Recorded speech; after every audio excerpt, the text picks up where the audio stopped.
한 주간 주님 안에서 편안하셨지요? 이번 주 말씀은 내어 쫓으라 그러나 라는 제목으로 고린도전서 5장 말씀으로 함께 나눠보도록 하겠습니다. 오늘날 한국교회는 성도들이나 목회자, 교회 지도자들의 음행이나 악행이 종종 미디어를 통해서 세상에 뉴스화되는 것을 종종 볼 수 있습니다. 이런 사건을 접하고 있는 여러분은 교회가 어떻게 이런 문제를 해결해야 된다고 생각하시나요? 오늘 고린도전서 5장 말씀을 공부하면서 당시 초대교회였던 고린도 교회에게 비슷한 문제가 발생했는데 사도 바울은 이 문제를 어떠한 관점으로 바라보고 있으면서 이 문제를 어떻게 처리해야 되는지에 대한 지침을 우리에게 제시해주고 있습니다. 우리는 한국 교회는 우리가 처한 문제를 어떻게 해결해야 되는지 오늘 말씀을 통해서 함께 생각해보고 그 해결책을 연구해보는 시간이 되었으면 좋겠습니다. 먼저 본문 말씀을 읽어보도록 하겠습니다. 너희 중에 심지어 음행이 있다 함을 들으니 그런 음행은 이방인 중에서도 없는 것이라. 누가 그 아버지의 아내를 취하였다 하는도다. 그리하고도 너희가 오히려 교만하여져서 어찌하여 통한이 여기지 아니하고 그 일 행한 자를 너희 중에서 쫓아내지 아니하였느냐. 내가 실로 몸으로는 떠나 있으나 영으로는 함께 있어서 거기 있는 것 같이 이런 일을 행한 자를 이미 판단하였노라. 주 예수의 이름으로 너희가 내 영과 함께 모여서 우리 주 예수의 능력으로 이런 자를 사탄에게 내어 주었으니 이는 육신은 멸하고 영은 주 예수의 날에 구원을 받게 하려 함이라. 너희가 자랑하는 것이 옳지 아니하도다. 적은 누룩이 온 덩어리에 퍼지는 것을 알지 못하느냐.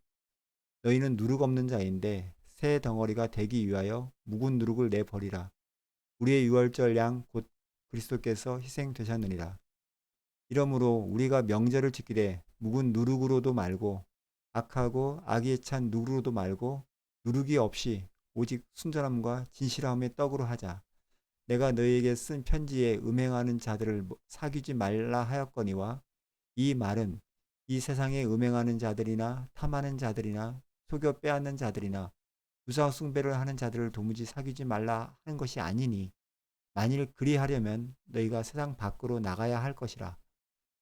이제 내가 너희에게 쓴 것은 만일 어떤 형제라 일컫는 자가 음행하거나 탐욕을 부리거나 유상 숭배를 하거나 모욕하거나 술 취하거나 속여 빼앗거든 사귀지도 말고 그런 자와는 함께 먹지도 말라 함이라.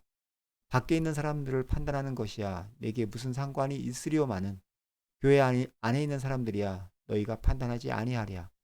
밖에 있는 사람들은 하나님이 판단하시려니와 이 악한 사람은 너희 중에서 내쫓으라.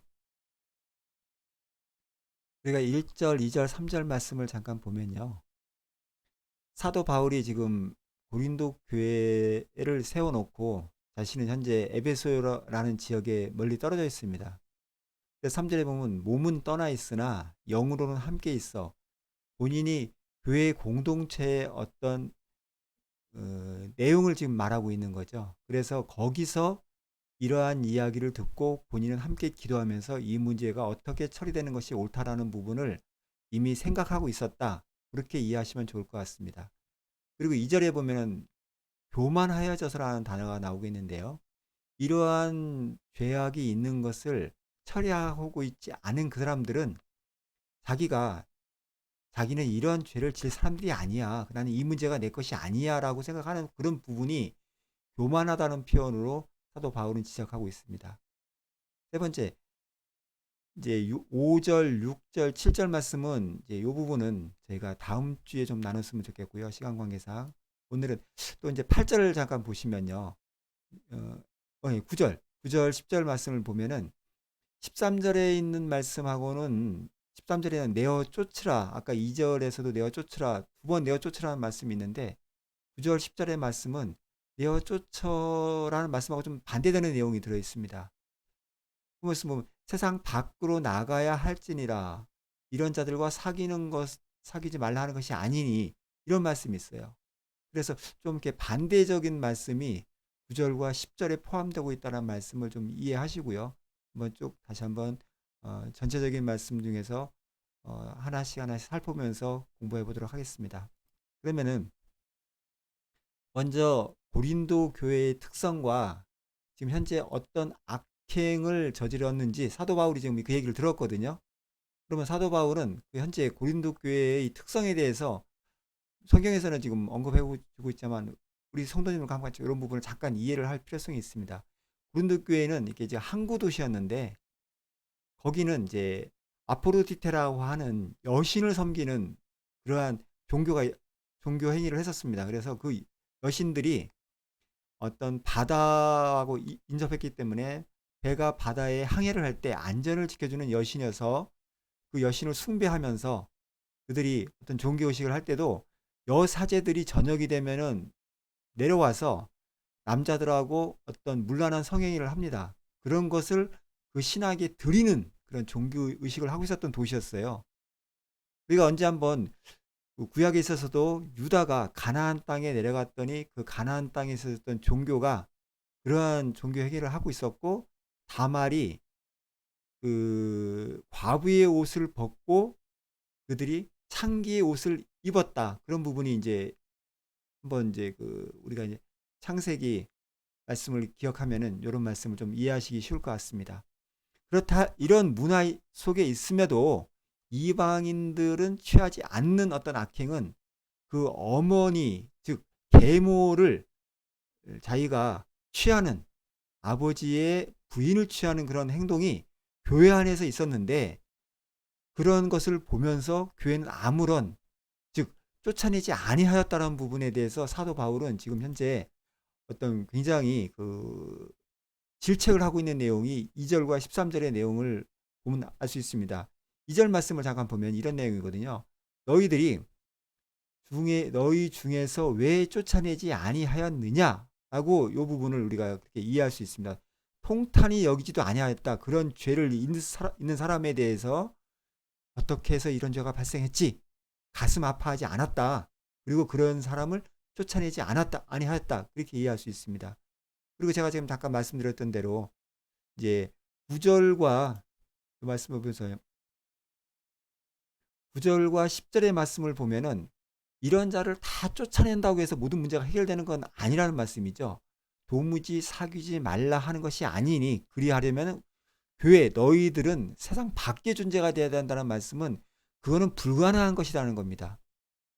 교회가 비록 죄는 있지만 그 죄를 멀리 하도록 노력하고 그 죄에 대해서 자기의 죄로 함께 느끼면서 그 죄를 쫓아내는 어떤 행동을 하는 것이지 그 죄 자체가 아예 없는 그러한 너희의 존재는 아니다라는 말씀을 사도 바울은 해주고 있는 겁니다. 그래서 지금 이런 문구를 전체적으로 좀 잘 이해해야 될 필요성이 있는 거죠. 이제 그런 말씀을 하면서도 교회가 세상에 거할 수밖에 없는 존재라는 말씀을 사도 바울은 말하고 있는 겁니다. 마가복음 5장 18절부터 20절 말씀은 이런 말씀이 있죠. 예수님이 이제 어떤 귀신 들린 사람을 귀신을 쫓아내 줍니다. 그래서 구원해 줍니다.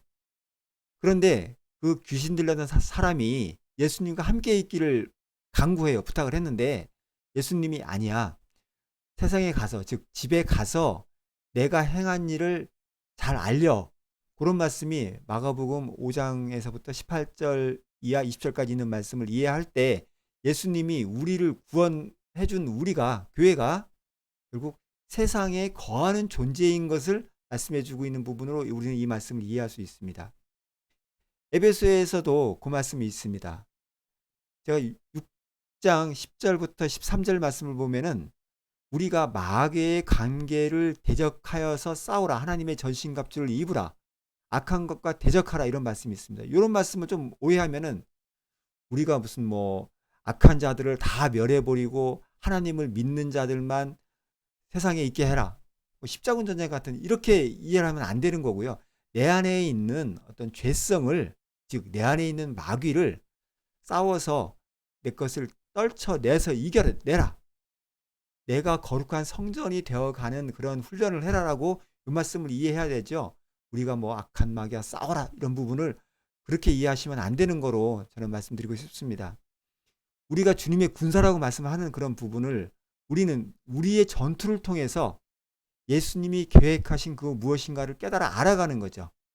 마귀와 대적해서 싸워라. 우리가 총칼 들고 싸우는 것이 아니라는 거죠. 그 안에서 싸워내면서 우리가 주님의 은혜를 알게 하시겠다는 그 메시지를 발견해내라. 그런 부분으로 이해할 수 있는 겁니다. 우리가 이제 음행한 자의 영혼에 대한 문제를 이제 사도 바울은 다시 한번 언급을 합니다. 제가 이제 5절 부분을 한번 볼게요.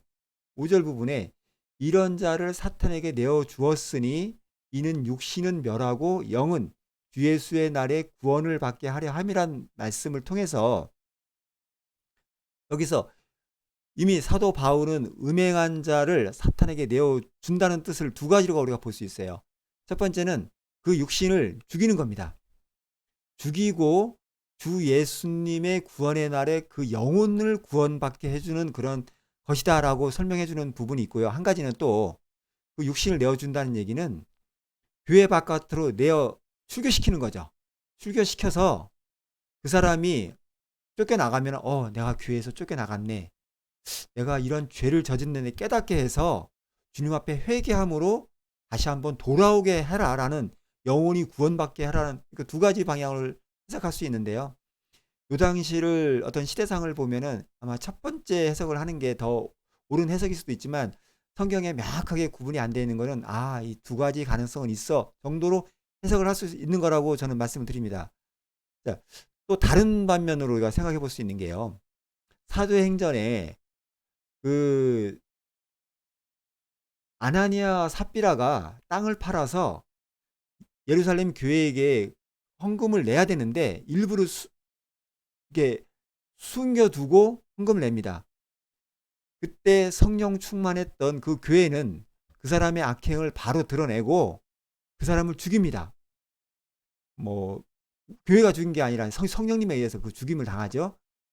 죽었는데 교회가 할 일은 그 사람을 장례치르는 일을 하죠.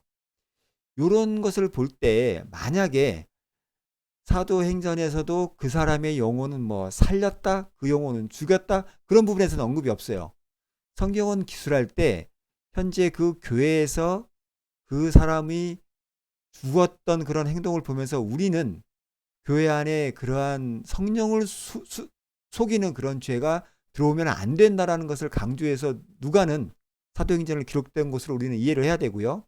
사도 바울이 고린도 교회에 있어서 이런 부분을 기록한 것은 하나님의 영혼 구원 부분에 있어서는 우리가 함부로 어떤 것을 논하지 말아라. 이 영혼은 이미 구원을 받는다라는 쪽으로 해석을 했던 것으로 우리가 이해할 수 있습니다. 그래서 성경을 쭉 보시면서 그 저자들, 즉 성령님이 그 사건을 어떻게 해석하시고 우리가 그것을 어떻게 받아들여야 되는 것에 더 관점을 갖고서 접근해야 되지 성경에서 어떤 것을 명시하지 않은 것까지 막 생각할 필요성은 없다는 것을 저는 말씀드리고 싶습니다. 그리고 이제 여기서 우리가 다시 한번 또 한 가지 부분이 이런 부분이 있거든요. 5장에 쭉 사건을 진행하면서 사도 바울은 여기서 지금 좀 분노를 하고 있는 부분을 우리가 이해할 수 있어요. 아까 2절에서 공부했던 것은 통탄이 여기지 않은 일에 대해서 우리 죄, 즉 교회 공동체가 그런 악행을 바라보면서 이거를 내 죄로 우리 공동체, 내 몸, 그 죄로 여기지 않은 것에 대해서 매우 지금 통탄이 여겼고요. 6절에 보면은 그걸 자랑하고 있다라는 것에 대해서 굉장히 또 지적을 해줍니다. 그러면 왜 자랑하고 있다는 표현을 썼을까? 그런 부분을 우리가 생각해 볼 필요성이 있습니다. 제가 이제 누가복음 8장 11절에 바리새인들이 이렇게 기도하죠. 서서 기도하며 이르되 하나님이여 나는 다른 사람들 즉 토색, 불의, 간음하는 자들과 같지 아니하고 이 세리와도 같지 아니함을 감사하나이다 라고 하면서 자기 신앙을 하나님 앞에 자랑하고 있는 모습을 우리는 이 말씀을 통해서 볼 수 있습니다. 현재 고린도 교회가 그 음행한 자를 처분하지 않는 모습이 바로 자랑하고 있는 모습으로 같이 연결돼서 사도 바울은 지금 지적하고 있는 겁니다. 그래서 우리가 사도 바울이 지금 현재가 뭐 교회가 자랑을 하고 있어? 이제 그런 부분을 지금 현재 처리하고지 않은 모습이 그렇게 연결하고 있는 것으로서 사도 바울은 보고 있는 거죠. 여기서 우리가 또 캐치할 부분은 뭐냐면요.